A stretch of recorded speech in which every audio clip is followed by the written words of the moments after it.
This panel is entitled Progressing in Your Career from Pre-Employment to Career Advancement. And you will be able to find the bios for each of the presenters. I did forget to say this in the last session for those of you who were there, in your conference program, but we will have the moderator introduce people as they speak. When we will leave some time for questions at the end, but we will have to appreciate your indulgence in terms of us running microphones around, because we can't get the captioning if we don't talk into the microphone. So Sunitha Chowdhury, Cynthia, I always do that wrong. Cynthia Chowdhury will be the moderator for this panel. So I'm going to turn this over now to her, and I will be back later for the Q&A session and running microphones around and for the wrap up. I'm just going to be right here. Thanks so much. Thank you. Hi, everyone. My name is Cynthia Chowdhury, as Krista said. I'm the National Project Lead for the Ready, Willing, and Able program. Thank you for joining us here today. Thank you for DWC for platforming us all here today. I wanted to start by mentioning how amazing these sessions have been all day. We've heard so much about the progression we've made in inclusive employment. That being said, we know there's still a lot of work to do. And part of that work, a really big piece of that work, is career advancement. We know that that's a big barrier for equitable access to career advancement for many folks on the autism spectrum with intellectual disabilities and other pan disabilities as well. So I have a distinguished panel here today of various players in the ecosystem, in the inclusive employment ecosystem, as well as some amazing self-advocates who will share their lived experience around career advancement and their employment journey here with us today. I'm going to start right now. I was going to introduce everyone one by one, but I think for the interest of time, we'll do that as we go. So the topics that I'll cover today are career journeys, pre-employment, and career progression. And before we start here today, this is a joint partnership with Ready, Willing, and Able, the Autism Alliance of Canada, Inclusion Canada, the CNE Foundation, and Live Workplace. So to start, I'd like to turn it over to Tanya to introduce herself and as well as the Employment Works program. Thanks very much, Cynthia. So my name is Tanya McLeod, and I am the president and CEO of the CNE Family Foundation, which is based in Calgary. But what I'm here to talk to you about today is an exciting national program that I like to talk about, but I promise, Cynthia, I will keep it short. So Employment Works really is about helping autistic and neurodivergent job seekers prepare for, connect to, and thrive in work. So it provides, at the same time, employers an opportunity to meet with job seekers and welcome them into their workplaces and integrate them into their workplaces. So each participant develops an individualized employment action plan and then is supported on their journey over a 12-month period towards achieving their objectives. It's an evidence-based manualized curriculum that we're happy to share with anyone who's interested. So if you want to learn more about the program, certainly you can chat with me afterwards. But it really is helping people prepare for and support them in work and really explore their career journeys and where they might want to go with their work. So preparing for work is sort of the first aspect or the first phase of the program, and that's 60 hours in total. 30 hours is really structured learning around what it's like to be an employee, soft skills, so on. And the other 30 hours is what we call job sampling. And I like to refer to it as sort of the secret sauce of the Employment Works program.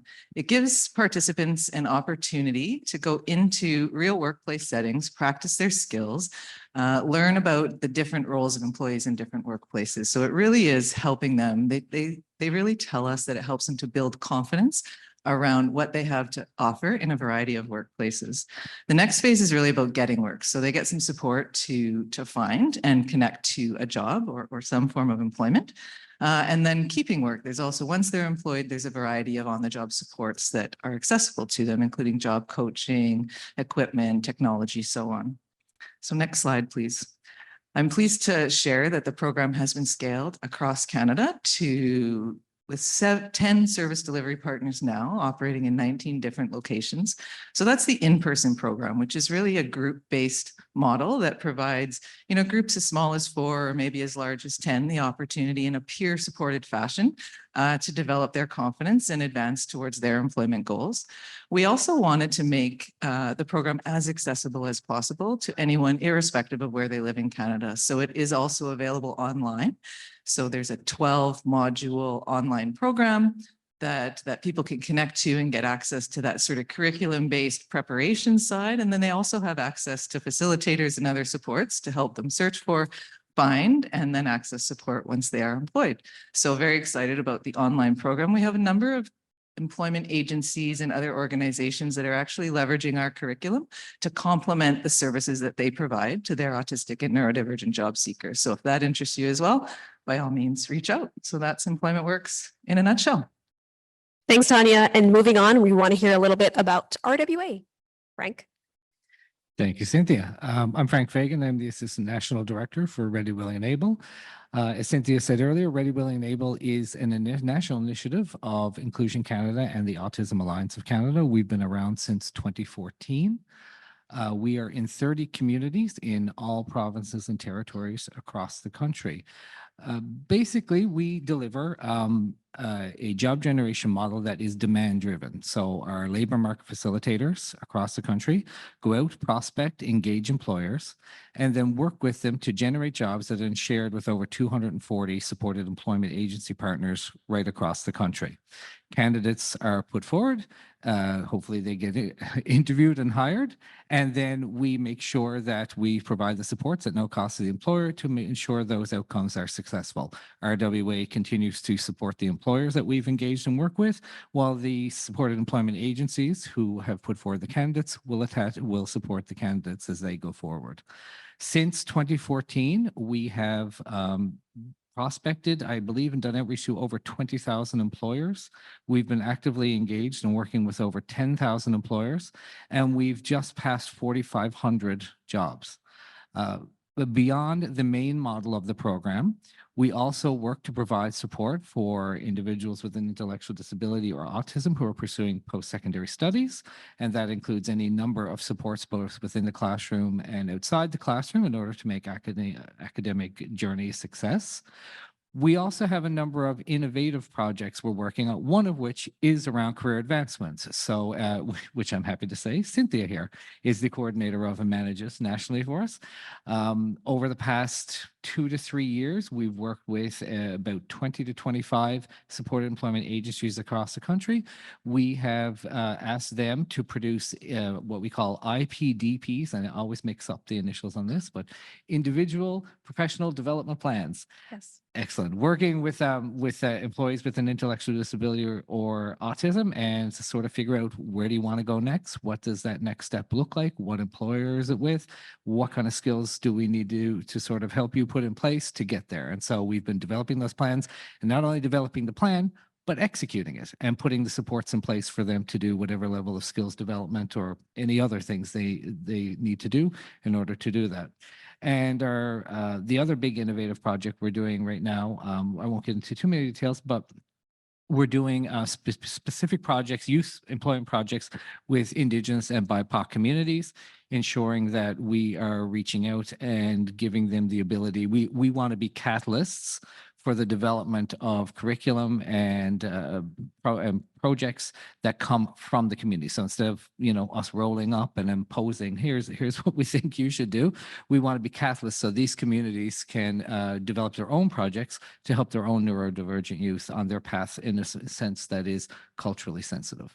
So that's RWA right now, and we're successfully with the government of Canada very successfully, very kindly extended our funding last year, and we are around till at least 2027 now. Thank you, Frank and Tanya, for the little intros. We will now get to the more important part, which is the panel and our self-advocates and their amazing stories. I want to start with Andrew. If you could introduce yourself and as brief as you can, tell us about your career journey. Okay, thank you, ladies and gentlemen. Now, my name is Andrew DiPedro, and I'm actually a consultant at CIPO, the Canadian Intellectual Property Office. And how I found my job through Live, Work, Play was actually, or in this case, my employment transition was that I'd first started off as working as working in the customer service department.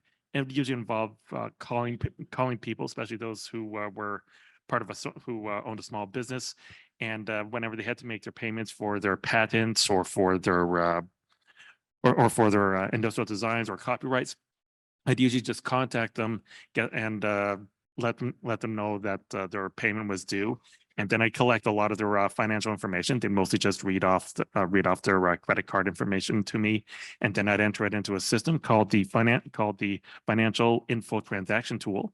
From there, afterwards, I would process the payments through the Monera system, and it was from there, from all that recording, that I ended up landing my eventual job with ICU, the Intellectual Contractual Unit.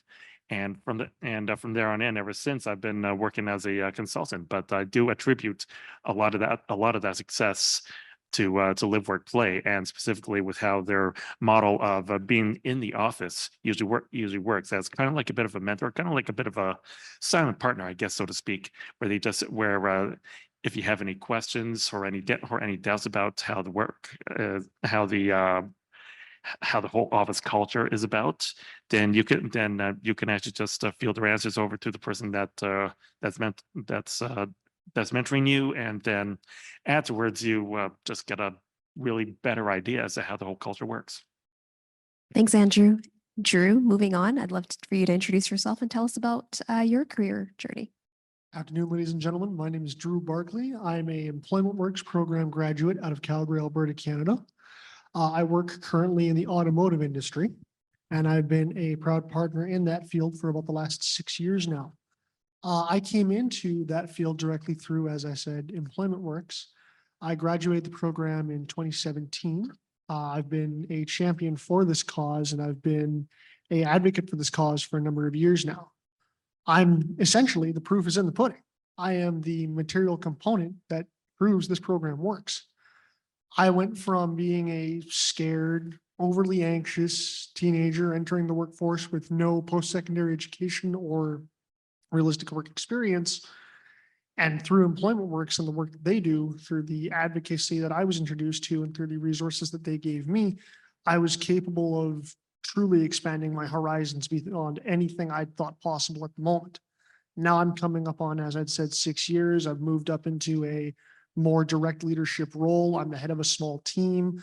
I process hundreds of transactions a day, dealing with anywhere from $40,000 to $60,000 a night. And all of these skills and more are something that I never would have dreamed in my wildest imagination, anything close to possible without Employment Works. Thank you both for sharing. You clearly have very diverse career paths, and so this kind of bodes well to our next question. I imagine you guys might have very different ideas around how would you describe career advancement or career progression. Andrew, how would you describe it? Well, I see career advancement as being able to really just progress from a role that you're usually comfortable with to another role, which you might not have as much familiarity with it, but you do have at least some form of experience from your previous role, and being able to use those skills that you acquired in that role to eventually just market them, just promote them, and then utilize them in that new role. And you'd be surprised how a lot of those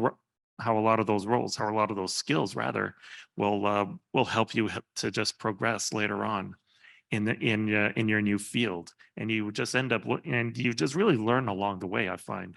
So that's how it's always worked for me. Because in this sense, when I had started out again with customer service, I had to familiarize myself with this program called Financial Info Transaction Tool, and this is a tool that I use to actually record people's payments. I usually get somewhere between like 20 to 30 on any given day, and after recording a lot of these calls and these payment requests afterwards, that's what I'd use that FIT program afterwards to record everything. And just because of my familiarity with the program, that's how I ended up getting my job back in April with ICU within the Canadian Intellectual Property Office. Thank you for your definition.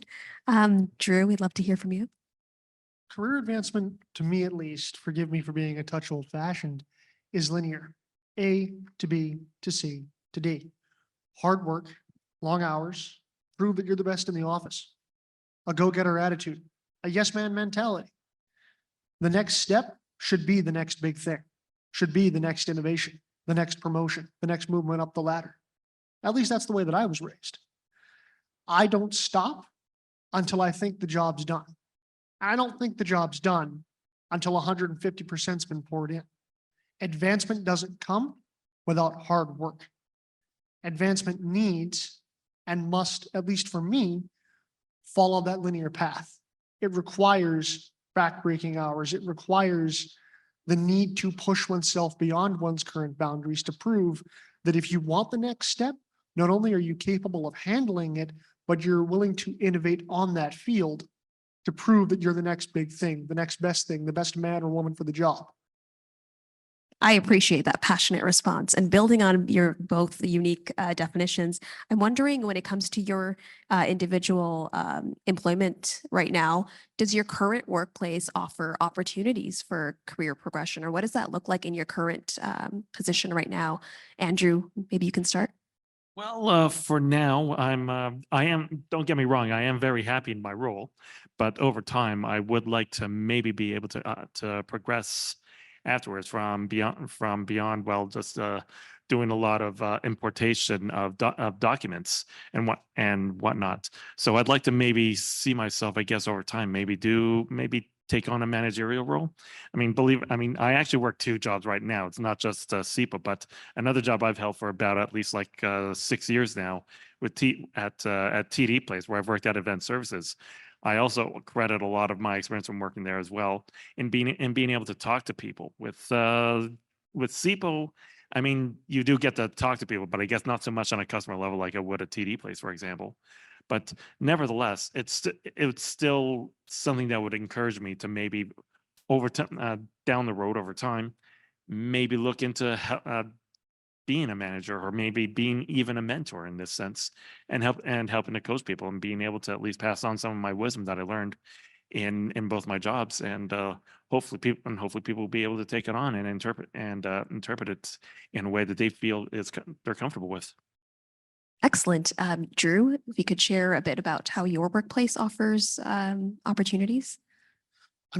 Just to parrot some of Andrew's earlier mentions here, mentorship became the next big thing in my workplace for advancement. As Employment Works and other programs came through, I was thrust into an advocate and mentorship role. So it less became about a more traditional aspect of progressing along that career ladder, as important as that is to me, and more so became about mentoring the next generation, mentoring the next group that had struggled as I had struggled. The biggest piece in advancement for me, and the biggest opportunity that I've had come through, has been Employment Works, has been other like-minded programs. I've seen dozens upon dozens of scared, overwhelmed, anxious individuals from every walk of life walk through my door and not know what to do.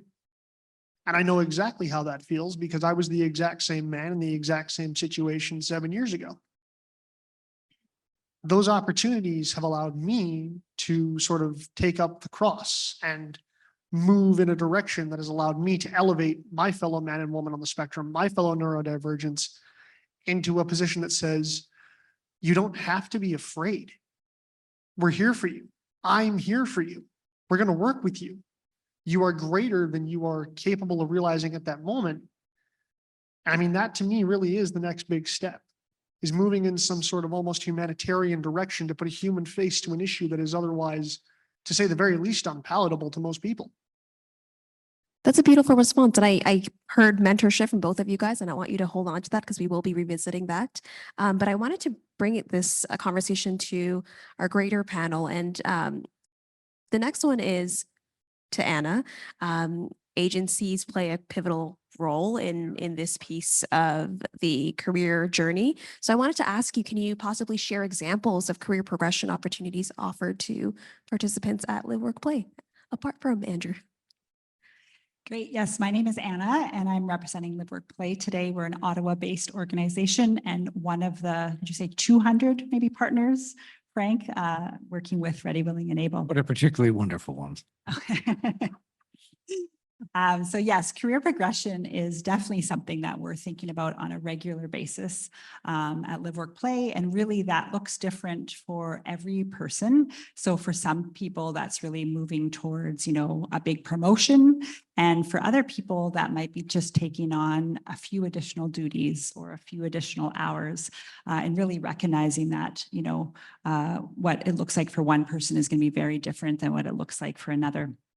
And so we spend a lot of time both strategically looking at this and then also one-to-one with the people that we support and also with our employers as well in terms of what can they do differently and how can they look at things. So two main areas. So we work with both the private sector and the public sector. And if we go back to about 2015, at that point, we had a fair bit of success in supporting people to get jobs in the private sector, but we had no success at that point in getting anybody into any kind of public service position. So I won't go into all the details of that. And if you did hear another panel that we were on earlier today, you may have heard some of that. But starting in 2015, we did start working more with the public service, in particular the federal public service. And for many years, we were not seeing any permanent positions. So we were seeing a lot of short-term contracts, a lot of success, but we still weren't kind of seeing people move on to that next point of being a permanent employee. But in 2019, with the RCMP, we finally saw the first person go indeterminate, so permanent government employee. And since then, over the past 4 years, we have celebrated now 34 people becoming indeterminate. And that's been a lot of work with the federal government to look at different things, different barriers that exist in terms of sometimes things like language requirements or even education requirements, and really coming back to what is actually needed for the job instead of just on paper, what do you need? So there's been a lot of work in that sense for sure. And I'm not here today to focus on funding, but I'm sure, especially for those of you who are in Ontario and probably other provinces as well, we as a service provider are not really funded to look at career progression for people that we support. But we are very lucky to work with partners like Ready, Willing, and Able, who have supported us financially to be able to dive a bit deeper into this topic for some of the people. So two examples that we can think of lately, in particular in the private sector, is with support from Ready, Willing, and Able, we've been able to dive into supporting a woman who's had a job for quite some time now at a great local restaurant, but really her biggest barrier was lack of English language skills.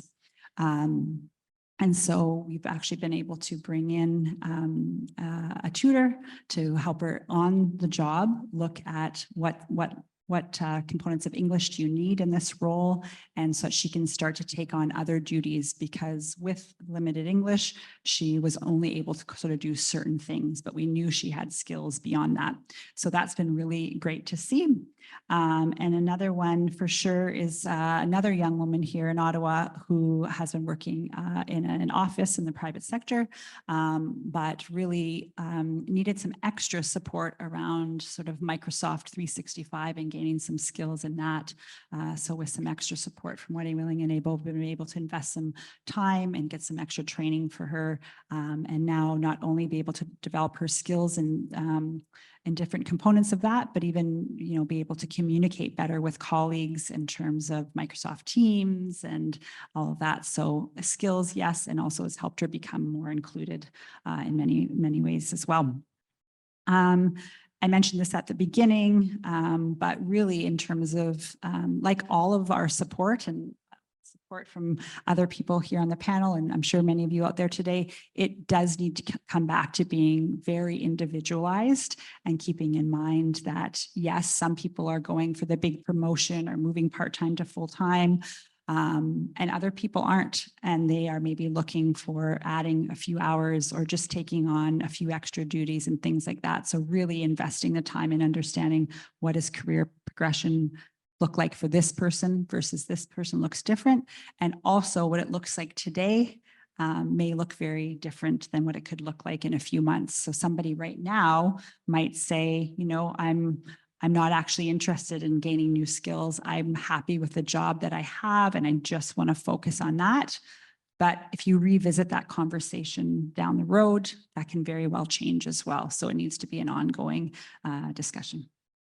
Capacity with a big C. That's a challenge we've been hearing a lot with our agency partners.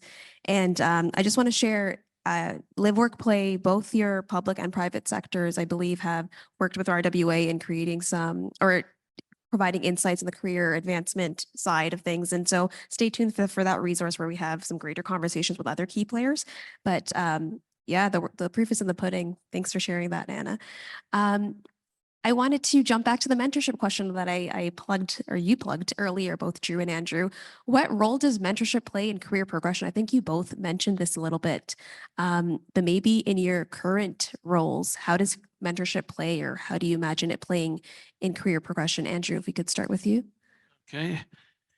Well, I find that mentorship actually goes a bit with momentum. You have to get, and momentum in this sense can depend on quite a lot of things.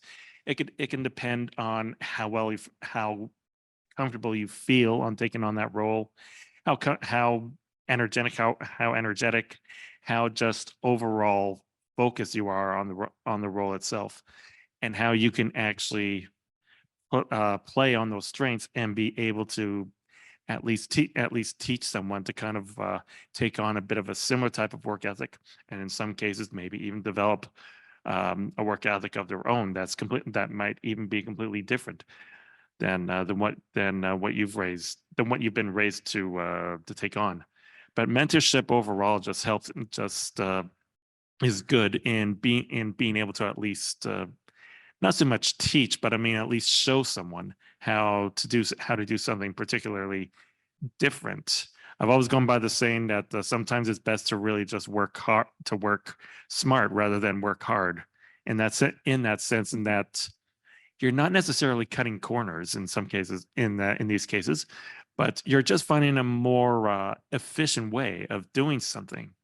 And from there, you can at least take pride in having learned something new, and then develop it over time. So that's how I see mentorship, in being able to show someone a new way of doing something completely different than what the status quo is in terms of what people have been used to. Thanks, Andrew. Drew? I mean, to me, I have to come back to that humanitarian aspect. Mentorship for me in the most direct sense comes through every time I get a new batch of candidates. Like I said, every single person that I've seen come through my door has been scared, has been angry, has been confused, is sometimes completely unaware of how to achieve something greater than they already are, is sometimes completely unaware that they have the capacity to achieve something greater than they are. Mentorship to me means the elevation of one's fellow man to some higher level of greatness that they've either been denied, they've been refuted outrightly, that they didn't think was possible. I occupy a role as a mentor in welcoming new people into the fold, in saying it's all right to be scared. It's all right to be uneasy.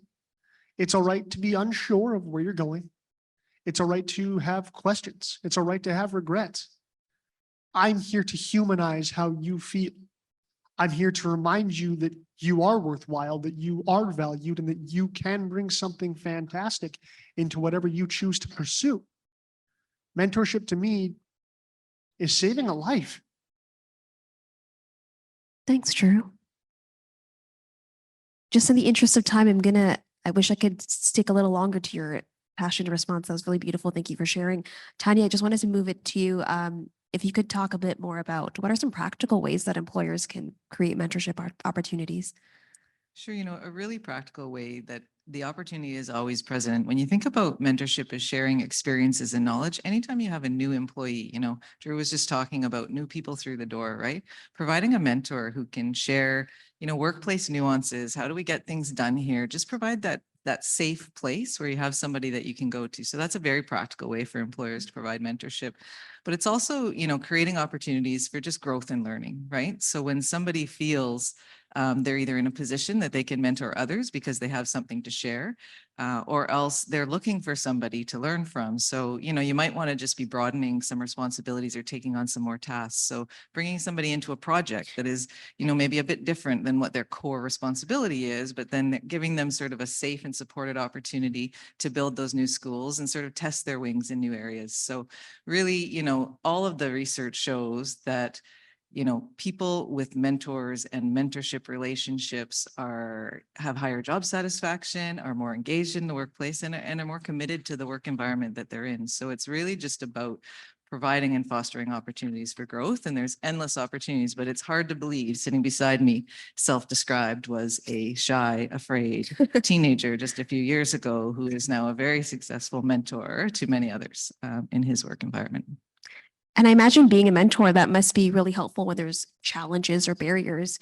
I also imagine that it must have not been a smooth ride getting to where both of you are today. And I'm wondering if you can maybe talk about one barrier or challenge that you faced, and maybe some advice that you'd have for others who are experiencing that. Drew, we'll start with you. Sure. I mean, I'll admit, I was diagnosed at 14. I had no concept that autism was anything other than a boogeyman under a bed. It wasn't talked about. It was hush hush. You were undesirable. You were unwanted. You were, and in the words of my own former employer, the perennial, eternal toddler. You were a charity case, scraps. You didn't matter. You were subhuman because you were on the spectrum, because you were different, because you thought or processed a different way. I seem to recall at a point in human history where those same things made us innovative, courageous, broke barriers, and put men on the moon.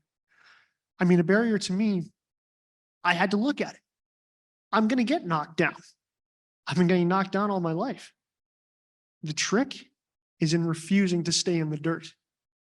The trick is in taking the punch, smiling, asking for a little bit more leeway, another chance. And if they give it to you, you knock it out of the park. You set the new standard. You redefine the term. You become the greatest tool in their arsenal. And as soon as you're indispensable, then you've got all the power. Ever thought of starting a podcast, Drew? Marketing, podcast, politics. There's a couple options in my hat. Andrew, Okay, well, I don't know how to follow up to that, but you got this. You got this. We believe but in you. that's quite a lot of passion. But Drew did bring up quite a lot of interesting topics about how when you are diagnosed on the spectrum, sometimes you do have to prove yourself a bit more than other people. In fact, I recall one time there was a project I had to do when I was enrolled in Algonquin College about 7-8 years ago. Anyway, I remembered that I had to do a research, a topic on Asperger's syndrome. I was diagnosed with that when I was about 6 years old and didn't really know that much about it. But I do remember learning a lot about how Asperger's usually helps to fuel creativity. So how I came about my project was actually just do research on a lot of people who no one had ever expected to be diagnosed with Asperger's. And since for someone like myself who's usually into music and entertainment as well, so it helped that I at least had some examples that I could provide on people who had Asperger's and were sometimes a bit cautious about talking to people or about communication overall, because they were usually just trying to find the right words. And in that sense, that kind of made just communicating overall just a bit of a hardship for them, and a bit more of an ongoing chore than you'd want it to. But overall, they just found their outlet. And once they had that outlet, as Drew had said it, that kind of made them more of a stronger force to contend with. And I think that was actually one of the challenges I think that I've been able to at least surpass, was become a bit more outgoing, a bit more just present, a, a bit more, I don't know, a bit more personable, really. And even as Drew had said it, a bit more indispensable. I don't know if that was a proper word for it, but I think it was.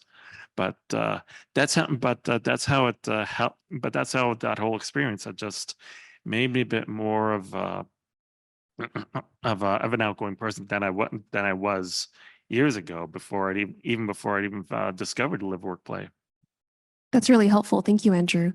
Frank, we've clearly witnessed some amazing wisdom on this stage here today, and Indeed. I want to throw it to you. What are your hopes for the future of career progression? Cynthia told me to be succinct. It's not a great strength. We'll just start there. I mean, in a very simple sense, I think the hope is not that whole career planning, career advancement are possibilities for employees with an intellectual disability or autism or disabilities in general for that matter, but are just basic inherent expectations as they are with the rest of us, with everybody, period. You know, this is going to mean working in a myriad of ways, but predominantly I think we want to focus on the ways we need to do this and work with employers, as well as, quite honestly, working ourselves within the inclusive employment movement. On the employer side, I think we need to make sure that employers' existing HR practices and systems don't preclude people with disabilities from being advanced or even considered for advancement. We need to ensure that employees with disabilities are given the same PD opportunities as their colleagues. We need to normalize, from lack of a much better word, the nature of accommodations and on-the-job supports that may support persons with an intellectual disability or autism, and ensure that those accommodations are seen as part of a wider HR toolbox of employers, and not othering people and making inclusive employment some kind of, HR experiment that is, either lauded or frankly, ignored. With many employers, I think perhaps most employers, we're going to have to help them create intentional career ladders for people with disabilities, and make sure that those employees are represented at more than just an entry level within their company.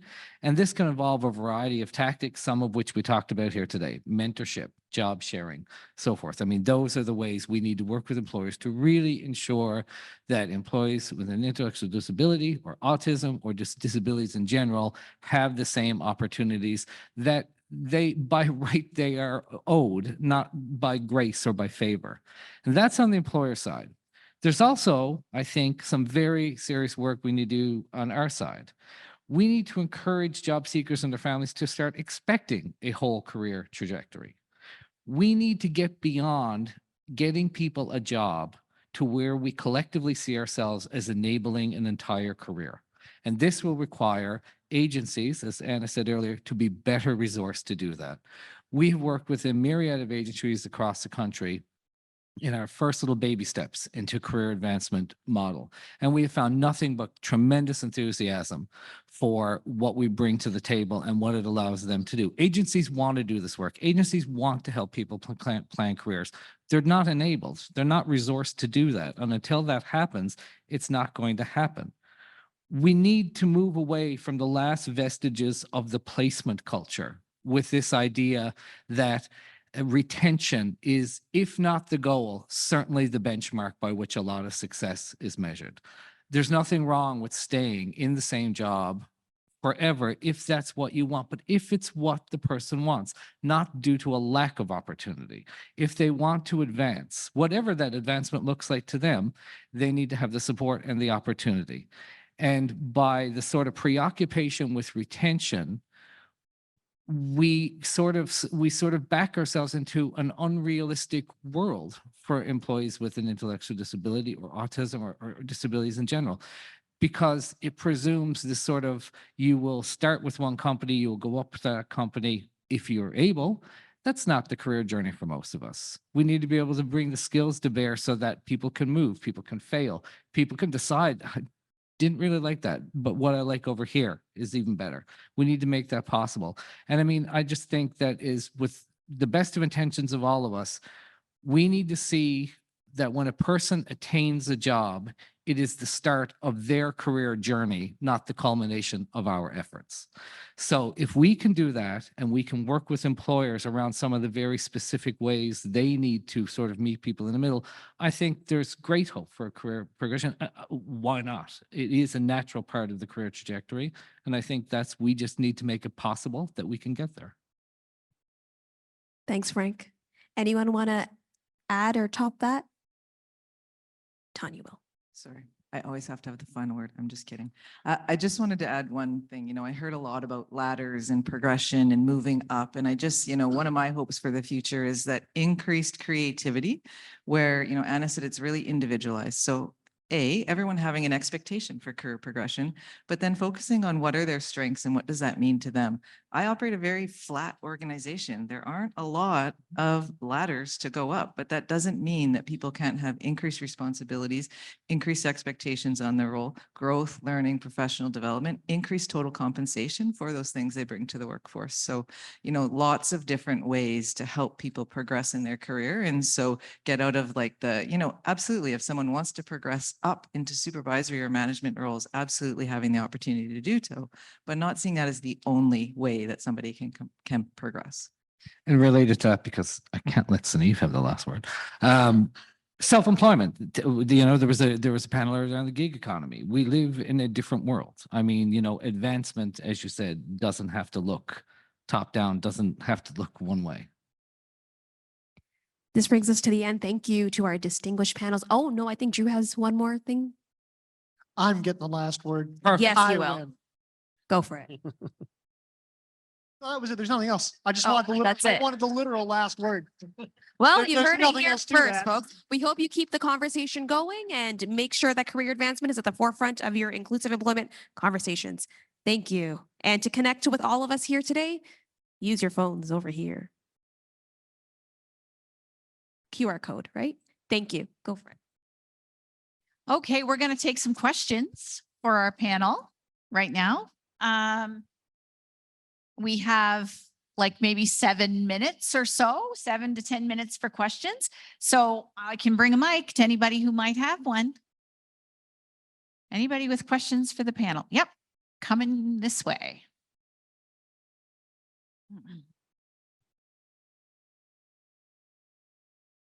Hi, I have someone here to help me talk.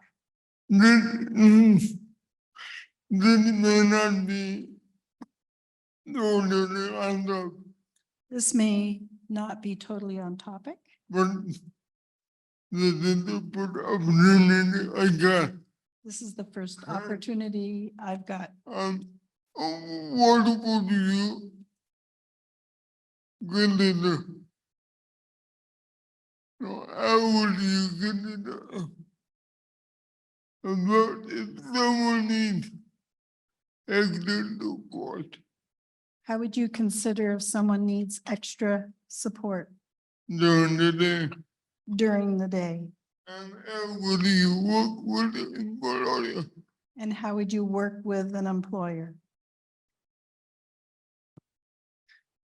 So how would, sorry, could you repeat, how would, Like if someone needs extra support, If someone Yep. needs extra support, like then they can, like an attendant, Yep. an attendant care, or either or a reader during the day, during the day, on the emotional support, or emotional support, Mhm. and how would you work with the employer?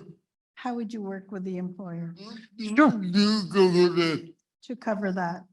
Sure. So what we would do is we would work with our supported employment partner who put forward the candidate who ultimately gets who ultimately got the job, say they're successful. And then support needs would be determined by the support employment agency in tandem with the candidates themselves, determining what support needs would be necessary. We would then help the supported employment agency explore what provincial, territorial, or generic funds would be available to pay for that. And if there weren't, then RWA has direct participant support dollars that we can flow to the agency to put those things in place. You're right. I think one of the points you were making, which I think is really important, is that supports, we have to look at supports as a very holistic and expansive thing. Many of the key supports to ensuring success in the workplace don't actually happen in the workplace. And we're seeing more and more of that as life coaching, as executive functioning, as a myriad of other things outside of play come in.